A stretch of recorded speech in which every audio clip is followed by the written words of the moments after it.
Oman সরকার 2026 সালের শুরুতে তাদের শ্রমবাজার, কর্মী নীতিমালা এবং প্রশাসনিক কাঠামোতে অত্যন্ত গুরুত্বপূর্ণ কিছু পরিবর্তন এনেছে। বিশেষ করে বাংলাদেশি কর্মীদের জন্য যেমন সুযোগ তৈরি হয়েছে, তেমনি ওমানের মন্ত্রী পরিষদেও বড় ধরনের রদবদল এসেছে। নিচে বিস্তারিত তথ্য দেওয়া হলো। ওমান শ্রমিক ভিসা ও বাংলাদেশিদের আপডেট। 2026 সালের শুরুতে ওমান সরকার বাংলাদেশিদের জন্য ভিসা জটিলতা নিরসনে বড় পদক্ষেপ নিয়েছে। ভিসা নিষেধাজ্ঞা শিথিল।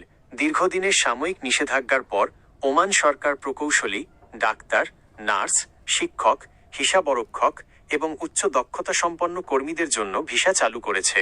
12টি ক্যাটাগরিতে অগ্রাধিকার। বর্তমানে নির্দিষ্ট 12টি ক্যাটাগরির পেশায় বাংলাদেশিরা ভিসা পাচ্ছেন। এছাড়া দক্ষ ও আধাদক্ষ কর্মীদের জন্য পর্যায়ক্রমে বাজার উন্মুক্ত করা হচ্ছে। ভিসা ও সহজীকরণ। 2026 সাল থেকে ওমান তাদের ভিসা ব্যবস্থাকে ডিজিটাল করার প্রক্রিয়া আরও জোরদার করেছে, যাতে আবেদনকারীরা দ্রুত রেসপন্স পান। 2. ওমানের নতুন কর্মী নীতিমালা 2026। শ্রমবাজার নিয়ন্ত্রণে ওমান সরকার বেশ কিছু নতুন এবং কঠোর নিয়ম চালু করেছে। 200+ পেশায় নিষেধাজ্ঞা, ওমানিজেশন।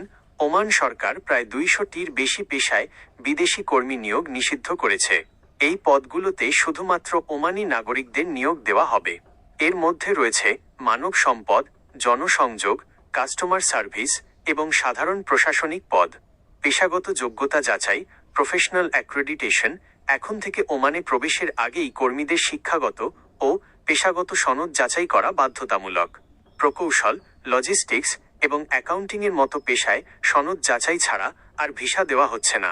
চুক্তির সুরক্ষা। যদি কোনো নিয়োগকর্তা 30 দিনের মধ্যে শ্রমচুক্তি রেজিস্ট্রি না করে, তবে কর্মী চাইলে অন্য মালিকের অধীনে কাজ পরিবর্তনের আইনি অধিকার পাবেন। 3. মন্ত্রী পরিষদে বড় পরিবর্তন। Royal decree 17/2026।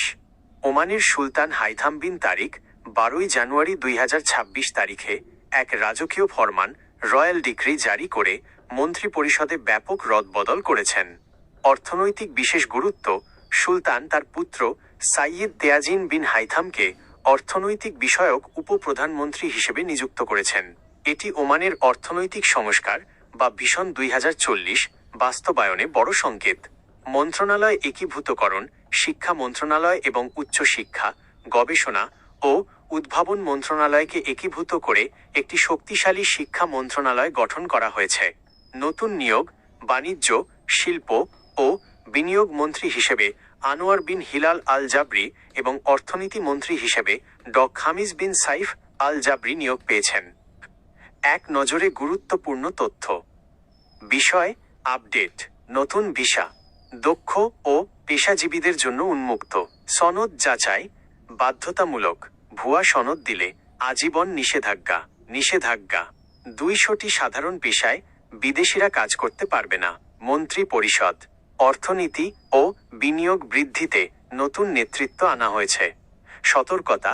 ওমানের ভিসা এখন অনেকটা দক্ষতা ভিত্তিক, তাই দালালের মাধ্যমে ভিসা নেওয়ার আগে নিশ্চিত হয়ে নিন যে আপনার পেশাটি ওমান সরকারের অনুমোদিত কিনা।